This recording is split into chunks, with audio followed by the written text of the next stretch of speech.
Hi friends, ఈరోజు వీడియోలో మీకు పసుపు రంగు దోసకాయలతో నేను నిల్వ పచ్చడి అయితే చూపించబోతున్నానండి. చాలా టేస్టీగా ఉంటుంది. మరి వీడియోలోకి వెళ్ళిపోదాం. హాయ్ ఫ్రెండ్స్, నమస్తే. నేను మీ Aparna. Welcome back to Aparna food works అండి. ఈరోజు వీడియోలో దోసకాయ పచ్చడి చాలా సింపుల్గా అయితే నేను చూపిస్తాను. 2 దోసకాయలు అయితే తీసుకున్నానండి. వీటిని శుభ్రంగా కడుక్కొని తుడుచుకోవాలండి. తుడుచుకున్న తర్వాత ఇలా ఒకసారి మజ్జిగ కట్ చేసి మనం చెక్ చేసుకోవాలి చేదుగా ఉందో లేదో. ఇవైతే చేదుగా లేవండి. చేదుగా ఉన్నాయి అయితే పచ్చడికి సరిపోవు. చక్కగా ఇలా బాగున్నాయి తీసుకొని ఇలా మనం చిన్న ముక్కల కింద కట్ చేసుకుందామండి. నాకు ఎప్పుడు పచ్చడి పెట్టడం రాదు, అలాగే నాకు కొత్త అండి, ఎప్పుడు నేను పచ్చడి పెట్టలేదు అంటారా? అయితే మీకు అలాంటి వారి కోసం ఈ వీడియో అండి. చాలా సింపుల్గా A to Z నేనైతే చూపిస్తాను. ఇలా నాకు ఈ కప్పుతోటండి నాకు తలగేసి అంటే సమానంగా 3 కప్పులు అయితే వచ్చాయి ముక్కలు. మీరు గమనించారో లేదో, నేను పిక్కలతో సహా వేసానండి, లోపల గింజలతో సహా. ఈ పచ్చడికి గింజలతో సహా వేసుకుంటే చాలా టేస్టీగా ఉంటుంది.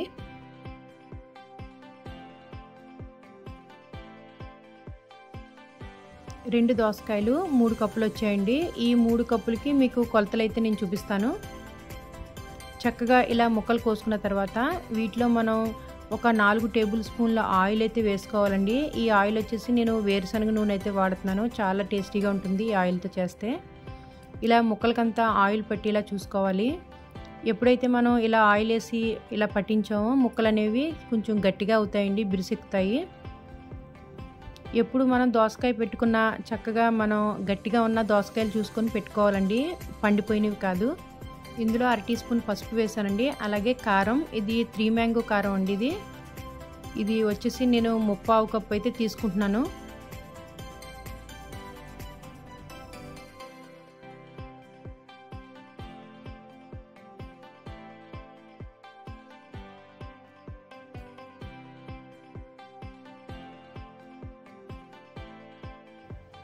కల్లుప్పుని మిక్సీ పట్టండి. 1/2 కప్పు వరకు తీసుకుంటున్నాను. 1/2 కప్పు కల్లుప్పు అనమాట.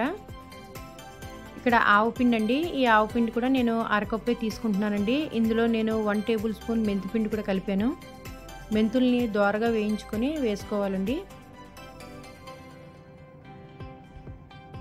అలాగే ఇంగువ అండి. ఇంగువ నేను 1.5 టేబుల్ స్పూన్ వేస్తున్నాను. ఈ దోసకాయ పచ్చడికి ఇంగువ అనేది హైలైట్ అండి. పచ్చిగా ఉన్న మామిడికాయని తీసుకొని పైన చెక్కు తీసేసుకోవాలండి. తీసుకున్న తర్వాత మనం చక్కగా ఇలాగా చేసుకుంటే మనకి దీని స్లైసెస్ అనేవి వస్తాయి సన్నగా. వాటిని కలుపుకుందామండి. చూడండి, ఇలా నేను 2 టేబుల్ స్పూన్లు పెద్ద టేబుల్ స్పూన్లు అయితే తీసుకున్నాను. మామిడి తురుమండి ఇది. మీ దగ్గర మామిడి తురుము లేకపోతే నిమ్మకాయ కూడా వేసుకోవచ్చండి. ఒక పెద్ద నిమ్మకాయని చక్కగా రసం తీసుకొని కలుపుకోవచ్చు. కానీ ఈ మామిడికాయ తురుము వేస్తేనే ఈ పచ్చడికి టేస్ట్ అండి. ఎలాగా మామిడికాయలు సీజన్ కదా, చక్కగా వేసుకోవచ్చు. అలాగే నేను ఒక పెద్ద ఎల్లుల్లిపాయని తీసుకొని ఇలాగా చక్కగా పైన తొక్క తీసేసుకోవాలండి. తీసుకున్న తర్వాత చిన్న ముక్కలుగా కోసి అందులో వేసుకుందాం.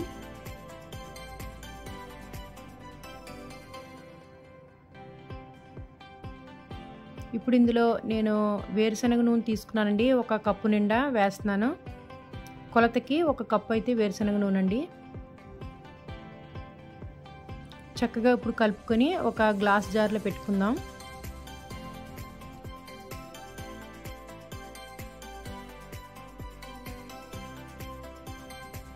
మీకు ఈ పచ్చడి 4 రోజుల పాటు ఉంటుందండి. ఎప్పుడైనా సరే మీరు ఒక 2 దోసకాయలు తీసుకొని ఇలా పెట్టుకున్నారంటే చక్కగా మనం పచ్చడి తినచ్చు. వేడివేడి అన్నంలో మనం కాస్త నెయ్యి వేసుకొని ఈ పచ్చడి వేసుకొని తింటే చాలా టేస్టీగా ఉంటుందండి. ఒక్కసారి ఇలా ట్రై చేయండి ఫ్రెండ్స్. మరి నచ్చిందా? అయితే ఒక లైక్ కొట్టండి. అలాగే మీ ఫ్రెండ్స్కి, రిలేటివ్స్కి షేర్ చేయండి. ఎవరైనా సబ్స్క్రైబ్ చేసుకోకుండా చూస్తున్నట్లయితే కనుక ప్లీజ్ సబ్స్క్రైబ్ చేసుకోండి. మీరు ఇచ్చే మోటివేషన్తో నేను మరిన్ని మంచి వీడియోలు తీయడానికి ప్రయత్నిస్తాను. ఓకేనండి, ధన్యవాదములు.